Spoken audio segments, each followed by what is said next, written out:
پر اطمینان جب انسان کو ہو جاتا ہے، میرا رب اللہ ہے، ربی اللہ، انسان کے لیے نہ کوئی کھٹکا، نہ کوئی خطرہ، نہ کوئی خوف، نہ کوئی حزن۔ جو کچھ ہو رہا ہے کس کے اذن سے ہو رہا ہے؟ اللہ کے اذن سے۔ اللہ کے اذن کے بغیر پتہ تک نہیں ہلتا۔ یہ کوئی اندھا بہرا مادہ نہیں ہے جس سے مجھے کوئی خوف ہو۔ اندھا بھینسا چلا آ رہا ہو اس سے تو ڈرنے کا ہر انسان کو ڈرنا چاہیے، نہ معلوم کس کو ٹکر مار دے۔ لیکن نہیں، اس کائنات کو چلانے والا ایک سمیع و بصیر خدا ہے، وہ جو میرا دوست ہے، میرا ولی ہے۔ اللہ ولی الذین آمنوا یخرجہم من الظلمات الی النور۔ اللہ اہل ایمان کا ولی ہے، ساتھی ہے، پشت پناہ ہے، مددگار ہے، حمایتی ہے۔ بتائیے جسے یقین ہو جائے کہ اللہ میرا مددگار، اللہ میرا محافظ، اللہ میرا پشت پناہ، اللہ میرا حمایتی، اس کے لیے کوئی خوف ہوگا؟ اس سے کوئی ڈر ہوگا؟ میں مثال دیا کرتا ہوں ایک بہت سادہ، پنجاب کے دیہات کی۔ تو بڑا چودھری ہے اور کوئی غریب کسان ہے۔ اس غریب کسان کے جانوروں کو ہر وقت اندیشہ ہوگا چوری کا، کوئی میری بھینس کھول کر نہ لے جائے، کوئی میرا بیل کھول کر نہ لے جائے۔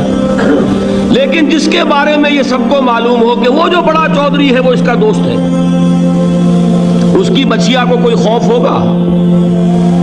اس کی بھینس پر کوئی ہاتھ ڈالے گا؟ اسے کوئی اندیشہ ہوگا؟ نہیں۔ کیوں؟ کہ وہ بڑا چودھری، بڑا اس کا یہاں کا سردار، جاگیردار، سب کو معلوم ہے وہ میرا دوست ہے، کوئی میرے خلاف اقدام نہیں کر سکتا۔ اس دنیا میں یہ چھوٹی سی بات اگر آپ کے دلی اطمینان اور سکون کا باعث بن سکتی ہے تو ذرا تصور کیجئے۔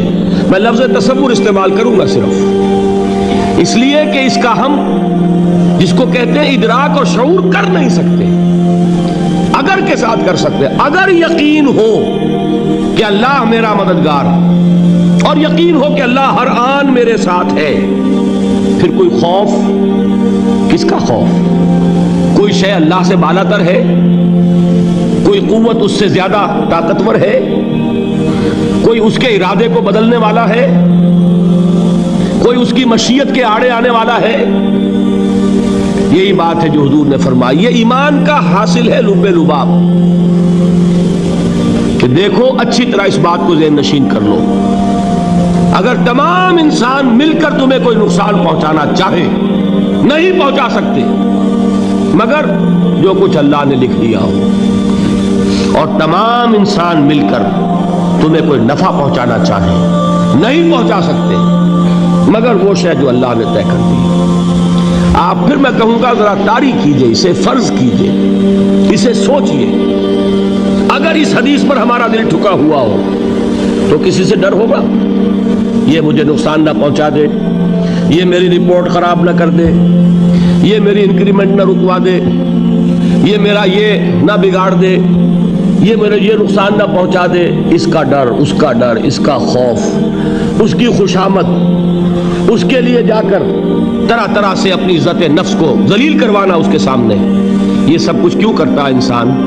جب سمجھتا ہے کہ اس کے ہاتھ میں میرا کوئی نفع ہے، اس کے ہاتھ میں میرے لیے کوئی ضرر ہے، یہ مجھے کوئی غضب پہنچا سکتا ہے، یہ مجھے کوئی نقصان پہنچا سکتا ہے، یہ میرا کوئی کام بنا سکتا ہے، یہ میری کوئی ضرورت پوری کر سکتا ہے، اسی کا نام شرک ہے۔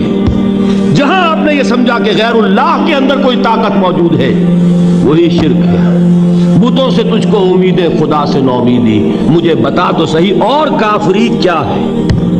شرک تو یہ ہے جس پر بھی تمہیں یہ خیال ہے، کلمہ ہے یہ کلمہ سوم، لا حول ولا قوت الا باللہ، ذرا اس پر دل کو کبھی اگر آپ تصور کریں، پھر فرض کریں، دل ٹھک جائے، اس پر کوئی طاقت نہیں۔ یہی بات تھی جو شیخ عبد القادر جیلانی رحمۃ اللہ علیہ نے اپنی وصیت میں اپنے بچے سے کہی۔